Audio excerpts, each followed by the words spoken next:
Hi പുതിയ വീഡിയോയിലേക്ക് സ്വാഗതം. ഫസ്റ്റ് തന്നെ ഞാനൊരു കാര്യം പറയട്ടെ. നിങ്ങൾ ഈ വീഡിയോ കാണുവാണെങ്കിൽ നിങ്ങൾ ഉറപ്പായിട്ട് ചാനൽ സബ്സ്ക്രൈബ് ചെയ്യണേ. ഞാൻ ഇപ്പം തുടങ്ങിയിട്ട് 2 വീഡിയോ ഇട്ടിട്ടുള്ളൂ. ഇത് പ്രധാനമായും മൂവി റിവ്യൂ. അത് പേഴ്സണലായിട്ട് ഞാൻ പോയി തിയേറ്ററിൽ പോയി കണ്ടതോ അല്ലെങ്കിൽ OTT കണ്ട പടങ്ങളോ മാത്രമേ എടുത്തുള്ളൂ. എനിക്ക് സമയം കിട്ടും. അത് എൻ്റെ പേഴ്സണലായിരിക്കും. അതായത് പബ്ലിക് കണ്ടിട്ടോ അങ്ങനത്തുള്ള ഒന്നുമില്ല. പേഴ്സണൽ അഭിപ്രായം മാത്രമേ ഉള്ളൂ.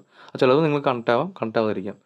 പക്ഷെ അതിന് മുന്നോടിയായിട്ട് നിങ്ങൾ എൻ്റെ ചാനൽ സബ്സ്ക്രൈബ് ചെയ്തെങ്കിൽ എനിക്കും കൂടെ കുറച്ചൊരു ഊർജ്ജമായിരുന്നേനെ. അപ്പോൾ ഞാൻ കൂടുതൽ ദീർഘിപ്പിക്കുന്നില്ല. ഞാനിപ്പം ഇന്ന് കണ്ട പടം എന്ന് പറഞ്ഞാൽ കര കറയല്ല കര നമ്മുടെ ധനുഷിൻ്റെ പടം ഉണ്ടല്ലോ, അത് നെറ്റ്ഫ്ലിക്സ് റിലീസായിരുന്നു.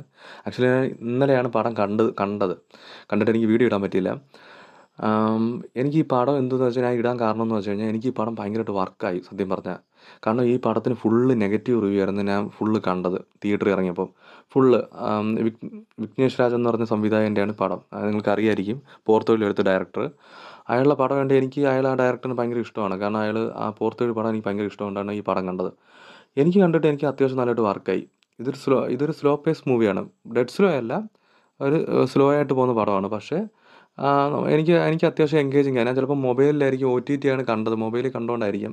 ചിലപ്പോൾ അതുകൊണ്ടായിരിക്കും ഇങ്ങനെ എനിക്ക് അതിൻ്റെ ഫീലായത്. ചിലപ്പോൾ തിയേറ്ററിൽ പോയി കണ്ടു കഴിഞ്ഞാൽ ചിലപ്പോൾ എനിക്ക് ലാഗിങ് തോന്നാം. എനിക്ക് ഏറ്റവും നെഗറ്റീവായിട്ട് ഒരു നെഗറ്റീവ് അടിച്ചതെന്ന് പറഞ്ഞാൽ ക്ലൈമാക്സ് രംഗത്തിൽ കുറച്ച് പോർഷനുണ്ട്. അത് ചിലത് എനിക്ക് കുറച്ച് ലോജിക്ക് ഇല്ലാതെയും കുറച്ചില്ല നമ്മുടെ ക്ലൈമാക്സ് സാധാ തമിഴ് പടം കണക്ക് അവസാനിപ്പിക്കുന്ന രീതിയിലോ എനിക്ക് തോന്നി. അത് മാത്രമേ ക്ലൈമാക്സ് പോർഷൻ മാത്രമേ എനിക്ക് നെഗറ്റീവായിട്ട് തോന്നിയുള്ളൂ. എനിക്ക് ബാക്കിയുള്ളതൊക്കെ എനിക്ക് അത്യാവശ്യം എനിക്ക് വർക്കായൊരു പടമാണ്. ഞാൻ തന്നെ ആലോചിച്ച് ഈ പടം കണ്ടിട്ട് എന്തിനാ ഇത്ര നെഗറ്റീവ് ഇട്ടതെന്ന് ഞാൻ തന്നെ ആലോചിച്ച്. എനിക്ക് പടം വർക്കായിടാം. ഞാൻ ഈ വീഡിയോ ഇടാൻ കാരണം തന്നെ ഈ പടം നിങ്ങൾക്ക് വർക്കായിട്ടുണ്ടോ അതോ നിങ്ങൾക്ക് ഭയങ്കര ലാഗായിട്ട് തോന്നിയിട്ടുണ്ടോ? നിങ്ങളിപ്പം കണ്ടിട്ടില്ലാത്തവരാണെങ്കിൽ ഉറപ്പായിട്ടും ഈ പടം ഒന്ന് കാണുക, കണ്ടിട്ട് അഭിപ്രായം ഇടുക.